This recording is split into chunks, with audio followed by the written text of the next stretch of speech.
ladies and gentlemen. Welcome to Triple N Media. I am Dr. Nik Nikam, cardiologist from Houston, Texas. Today, I'm going to talk to you about the benefits of a home office versus work office.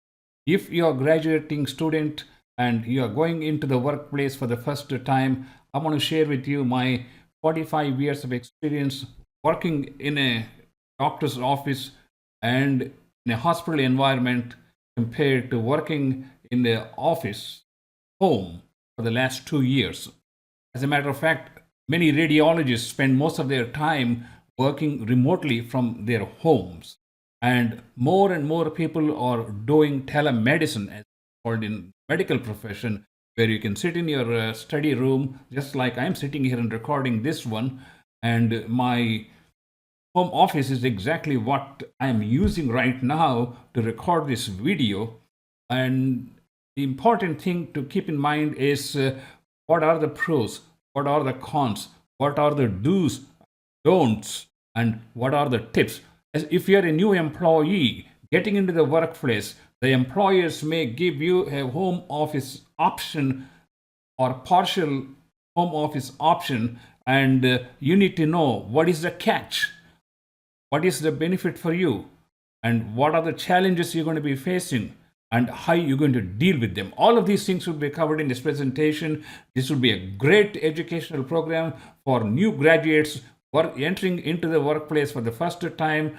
And some people are excited, they want to have a home office, they want to have a home life balance, and all these things. But there are some costs that come with it, and we're going to cover every aspect of this. Please watch till the end of this video. Please subscribe to our channel. Let's begin with the main presentation. If your employer gives you an option to say, you can work from your home office or you can work in the office building where you're going to be assigned an office room, or at least you're going to be assigned a desk, or maybe you have a temporary rotating desk. Like you bring your own laptop, you put your laptop on whatever desk is available, you do your work, then you go home. But we are focusing on the different things that you need to keep in mind for your benefit. First of all, the national statistics shows that when people work remotely, there's a 13% more productivity and log hours based on peers working from office. Also, people who work from home office can work at different hours, after hours, because they are just sitting right in front of their home computer and their office is right there as with the click of a mouse. Many organizations report lower overhead, office buildings, electricity, rent, mortgage, and security. All these things, they can cut down. We're going to look at some of the real numbers as we go along. Employee experience. 67%, 2 out of 3 employees say their work-life balance was better, and 55% say they want to work remotely. But there are also some agencies where people are using or exploiting the use of home office, and that is particularly true in certain employments which have been reported by studies. Let's look at some more important numbers. Who is the largest employer that has people working from home? If you look at it, 83% of the workers globally say a hybrid work, a combination of going to the office 2-3 times a day versus working in the home the rest of the time. It is becoming more and more of a normal. But whether you work half time at the office or half time at home, you still need to have a full-time office in your home dedicated to your office work, which should be exactly a replica of your office work compared to how it is set up in your office. And those are very important points which I'm going to be covering, so please do pay attention. Women more like to work from home because they can take care of their kids, they can take care of the chores in the house in between, and they can relax. And also, I don't know, I'm just throwing it out. Nearly half of remote capable employees say they would be unlikely to stay at their job if required to return full time. Remember, Google was telling that they wanted all employees to come back full time, and there's some resistance to that. Similarly, with the federal employees, this is very strong resistance to return to work. But at the same time, there are huge buildings in the federal sector which are empty, which have not been used for like 2-3 years, which has been a major concern for the current administration to make sure these people come to work on time. Okay, what are the benefits of working from home? We're going to look at some major aspects, and we're going to dwell deep into finer points, because as an employee, you need to know more about working from home than an employer, because the employer has already tried this on thousands of employees, and they know they have pinned it down to the last word and dollar. Okay, for you it will be like a relaxed environment where you don't have to dress up with a suit, makeup, and hairdo, whatever you men and women do. That's your choice. That's your business. Work-life balance, and people say staying home gives you more contact with your family, especially with your children, and so it because there are times when kids don't see their father or mother for days or maybe weeks. Here you can find some work-life balance. More time with the family. Of course, it all comes back to the family, life, balance, work. Increase productivity. Of course, you're not driving. If you're in Houston like I am, it takes minimum 1 to 1.5 hours to go to point A, go from point A to point B, from point A to point B, anywhere in the city, the morning between 6 a.m. and 9 a.m. So you're cutting off 2.5 to 3 hours of driving time if you are living in a major metropolitan city like Houston, where it is impossible to get to your workplace unless you have alternative like a ride sharing or something like that through express lanes. That's something you need to keep in mind. So here are some more finer details which I have put together. Cost, it saves you commuting time, cost, and you don't have to buy those expensive suits for 5 different suits for each day. Then you don't have to pay for those expensive lunches in the cafeteria, which some other times it's horrible. But you don't have a choice. You can't afford to go outside and take a 2-hour lunch. So you have to buy whatever is available in the cafeteria, and you just have to make. Then in your car, mileage and maintenance. So these are all things that you need to be concerned about. At home, you can set your own work. Like I get up at 6 o'clock in the morning. I turn on my computer. My work computer is on. I am already at my work desk, and whatever is left in the morning from the previous day, I can start reading them. I don't have any schedule that I have to go to the work. I have to go to the hospital at 8 o'clock, open up my computer, and then start my work. 6 o'clock, I'm doing my work. Even before other employees enter into the building in the real physical place, I've already done some of my work. See, there's a big advantage. And they keep rubbing this work-life balance, and we'll come back to that. I think maybe it is kind of overstated, the work-life balance, because as a doctor, we spend like 12 hours a day in the hospital, and work-life balance may be more important for us, but for everybody who works 9 to 5 or 8 to 5, that should not be a major concern to decide which way you go. Productivity, yes, certainly I think the productivity goes up. Your productivity per hour and efficiency goes up because you're in a more relaxed environment, you're in a more controlled environment, you have less interruptions, and you have the ability to concentrate on your work and rapidly get through your task without any outside challenges. Let's face it, it's a flu season, you go to work, you're going to get a cold, then you're going to call in sick for a week. How many times it has happened? I mean, it has happened to me as a doctor. And so in a situation like that, if you have a minor cold, you can just stay at home and get through the day doing your work and not give your cold to 10 other employees in your department. All right, let's move on to what are the benefits for the employees, which we just talked about? I'm just showing a little home office here. And later on, I'll come back and talk about how to set up your home office because lighting is very important. Especially you're having video conference on a daily basis with your office supervisors and managers and executives. You need to be presentable just like a TV reporter. And I'll tell you exactly how you can set up such a setup in your house with very, very low cost. For the employer, of course, if you're taking up a 8 by 10 or 10 by 10 office room, and if you're not working from the office, that room can be used for something else, or they can downsize the office, and which will dramatically save a significant amount of money for the real estate, for the mortgage, for the insurance, for the electricity, for you name it. If you have a property, you know what I'm talking about. And the beauty is, if you're having a home office employee, that office employee doesn't need to be in your hometown. He could be in New York, he could be in California, or he could be in Mumbai, India, or it could be in Philippines or in South America, anywhere. It doesn't matter as long as the work is done.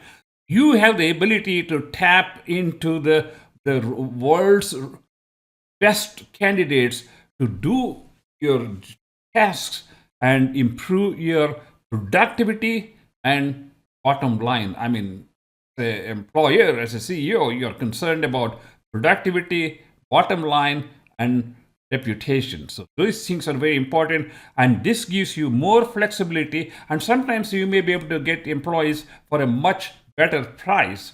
That's why you have so many offshore centers, especially call centers, technical service centers, and all these things. And those are important things as an employer you want to consider. But again, you have to consider if you're in America and you're hiring more than 70% of your employees from outside the country, you're betraying your own country because revenue is going out of the country, and that may not be looked favorably by the government because the government relies upon taxes from the employees. Reduce absenteeism. So there's a advantage to. This is just kind of summarizing what I said. Increase productivity, boosts employee morale, attracts and retains talents from across the globe, reduce costs for employers from the office, and also you may be able to hire a more economic labor force from outside the country. Cost savings for employees also, and we covered those things. But all of these come with challenges. So let's talk about the challenges for the employers. Less face to face interaction can hinder collaboration and innovation, brainstorming, having teamwork. So these are all things which are going to be missed. But some of this can be made up with video conferencing and setting up real, regularly scheduled meetings so that you see and interact with people face to face, though not physically in proximity, at least on the camera. The beauty of video conferencing is you can talk to 50 people at the same time, whereas if you're sitting in a room with 4 people, you can only talk to those 4 people. Monitoring productivity. And for employers, it is hard to track what are your employees doing. Are they working 8 hours? Are they producing the results that you expected them to produce?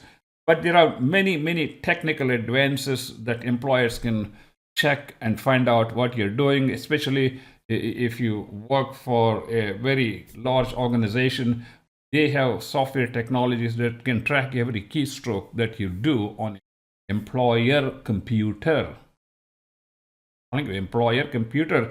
So that brings an important point. That is, you keep your personal computer separate from employer given computer and devices, because you don't want to mix what you do personally. It can be sometimes dangerous if it appears on your employer's computer, as they can scan and see the road or the path you have traveled.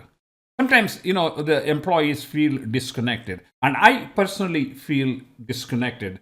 I've been working for 2 years as a remote cardiologist, and I work as a, real working in the doctor's office and in the hospital for 45 years. To me, I dearly miss going to the place, talking to the nurses, talking to the patients, talking to the families, working with the lab technicians, interacting with the employees, interacting with people in the cafeteria. You miss all things. And but here you can have a home dinner, home lunch, whatever you like. That's a different story. But here's another important thing. A lot of the companies have secrets. Their data are their most important asset besides the employees, the human resource. So their data has to be very securely protected. They said, if I work for a federal government, the data is so secured and encrypted that you have to go through several different gateways to get to your real work program.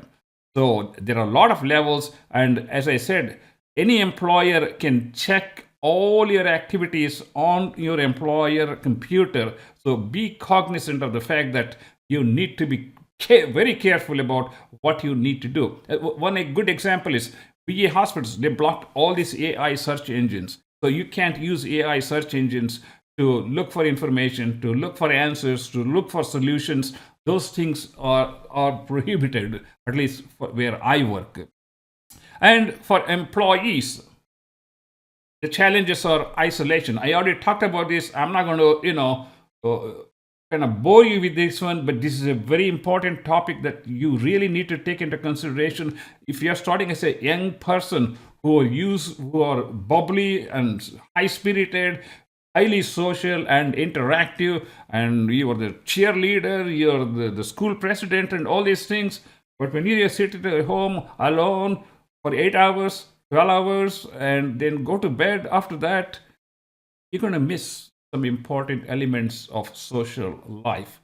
So you better keep that in your mind, because they said everything comes with a price tag, and the price tag is right for you, you take it. If it's not, you have to look for alternatives. Then distractions at home. I'm going to focus on distractions at home. I have a whole slate of distractions that you can possibly conceivably think about, and those are important things. You should make that as a checklist.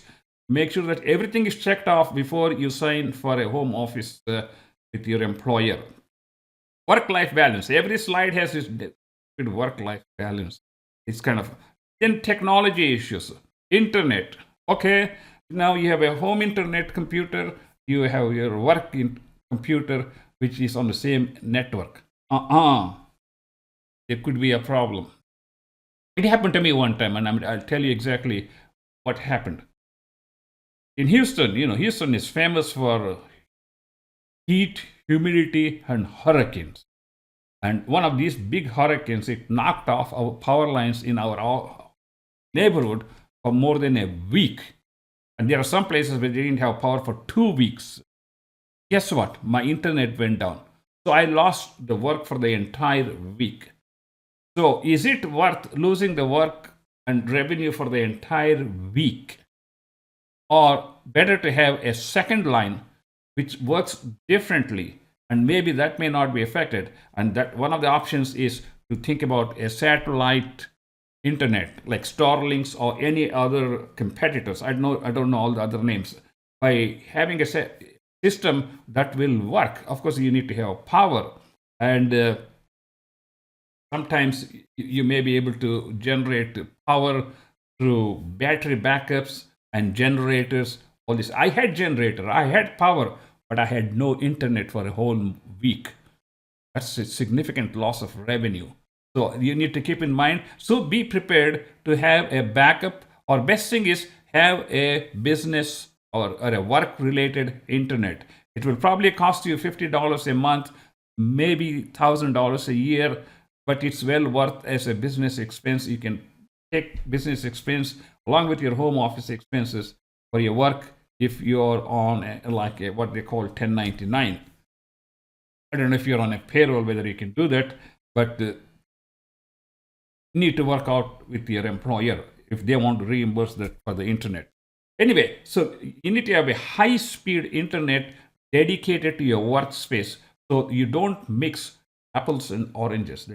Home activities where the kids may be visiting some websites and things like that, you don't want them popping up on your work search engines or the work softwares where it shows what's going on in your network. What's lost with the office? We talked about this spontaneous collaboration, company culture, learning from peers, learning from supervisors, learning from employees, learning from customers. All these things are there, but they are sort of muted.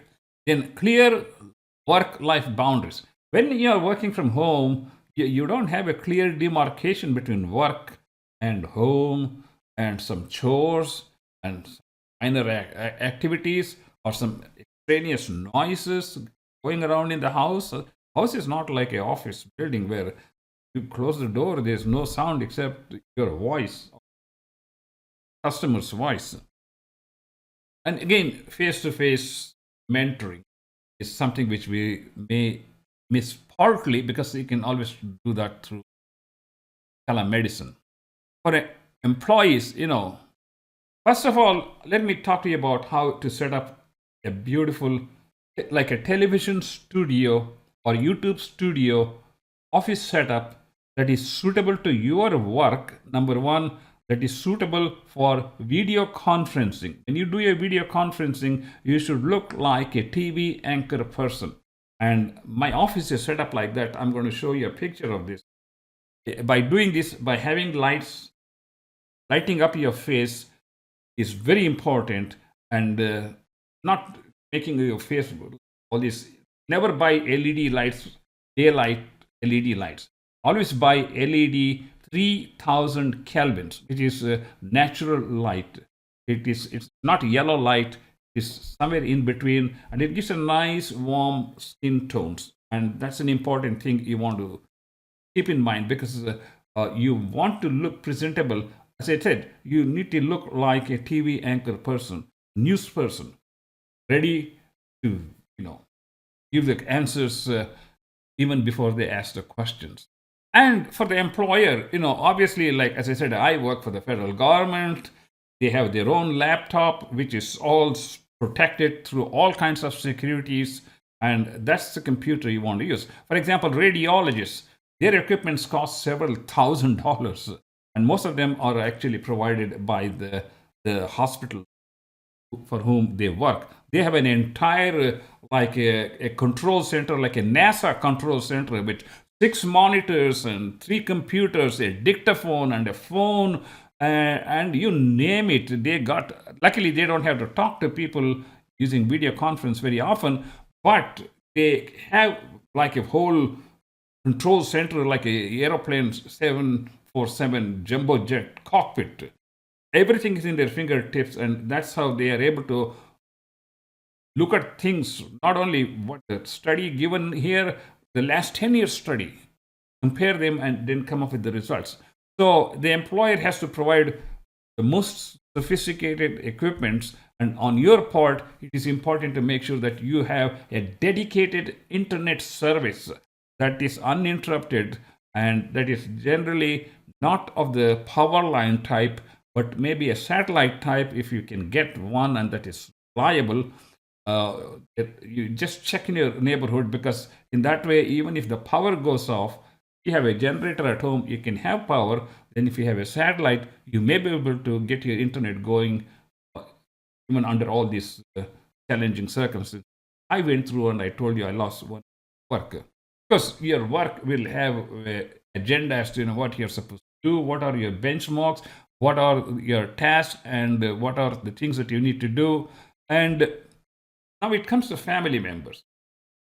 You may be the easiest person to talk to in the family for your wife and your kids and your pets and all these things. But man, you're not sitting in the house for entertaining all those things. You are in the office. It is a replica of your real office. So that's how it should be. The members of your family need to respect that when you close the door, first, there should be no interruptions. Number two, there should be no extraneous noises like a blender going on, or a washing machine going on, or a vacuum cleaner running right next to your door. All those things are no, no, no, no. And you need to coordinate house activities to minimize the interruptions. As I told you, I got a whole list of items. I think it's coming up next. Okay, advice for the employers. Maintain some flexibility and structure.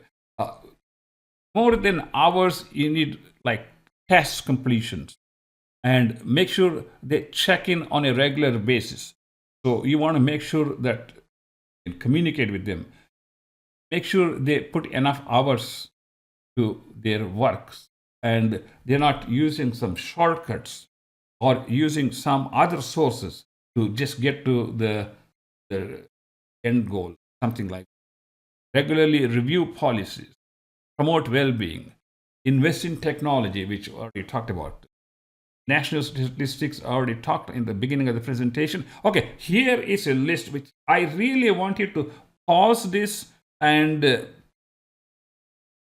just go through every item, put it on a spreadsheet, and go through every item and check it so that your home office would have the same environment as your work office.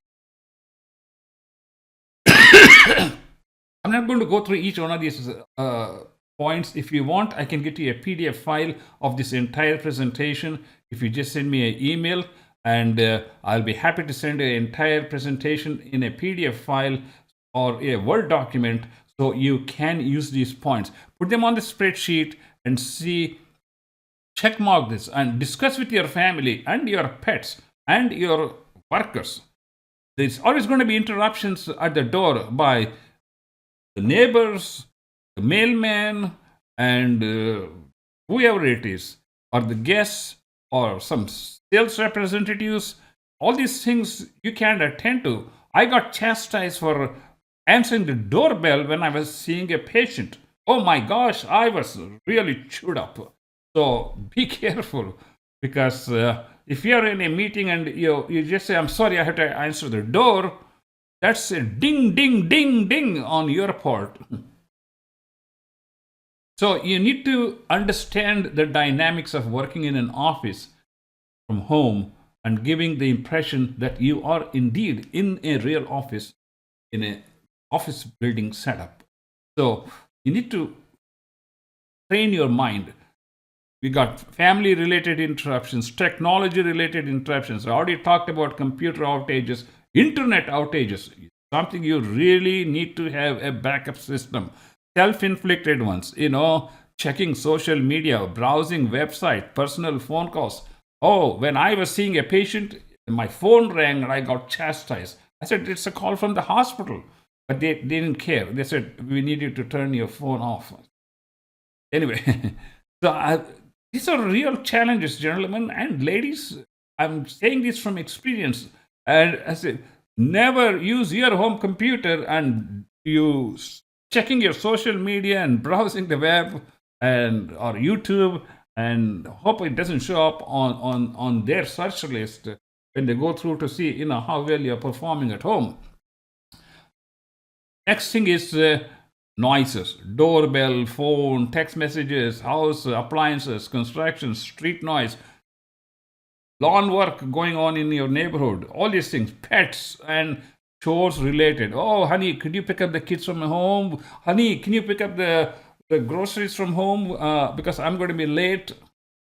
Anyway, environmental interruptions like temperature and poor lighting. Poor lighting is the worst thing you can have, especially you are doing frequent video conferences. Invest in some very, very, very economical LED lights, 3000 kelvins. Just check it out. 3000 kelvins. KELVINS. That's the type of light you want to use. You don't want to use ordinary yellow light. You don't want to use daylight, which is 5600 kelvins. That just burns your face and it looks horrible. So LED lights, 3000 kelvins. Proper lightings. Make sure the room is clean, the temperature is cool, and you wear nice, comfortable dress. Even though you don't have to dress up with suit, but you need to be presentable. I have seen newscasts wearing shorts where on the top they got a jacket, a tie, and a ribbon, and all these things, or scarf, and that's how you need to have. This kind of office is light coming right over your head.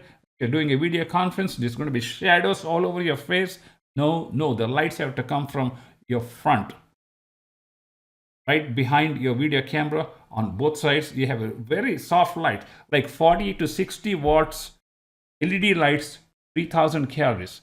This is what I'm using right now in this studio, and you can see how nicely my face is lit up by these 60 watts LED lights, 3000 kelvins. Remember. All right, so ladies and gentlemen, there is another element which I want to talk to you as a doctor, because I have to emphasize the fact that one of the prices that we pay when we work from home for a long period of time is the social isolation and its consequences. And I have personally experienced this, because I can tell you, I'm a social animal. I spent 45 years working in a social environment. In the office, I had like 6 people working, and in the hospital, like hundreds of people we used to interact on a daily basis.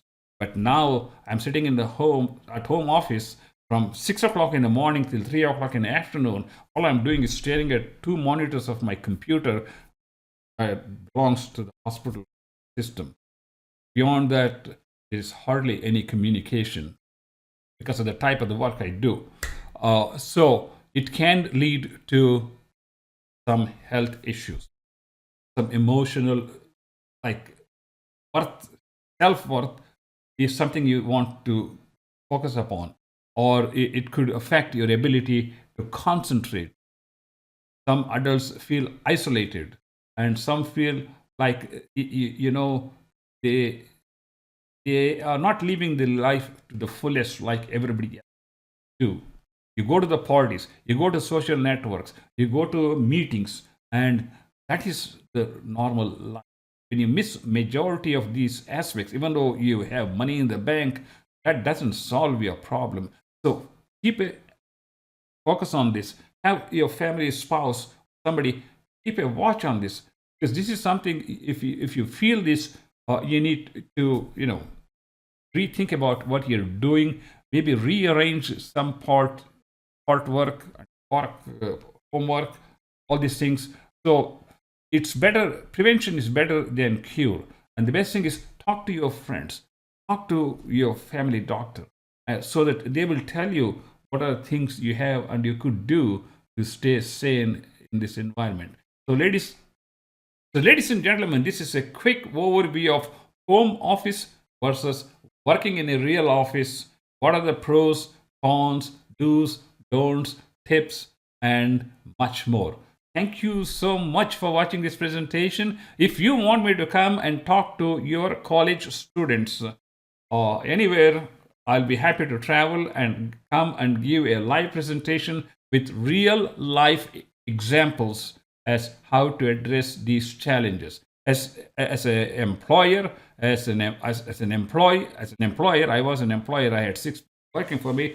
An employee working for 45 years, and now working as in home office for the last 2 years.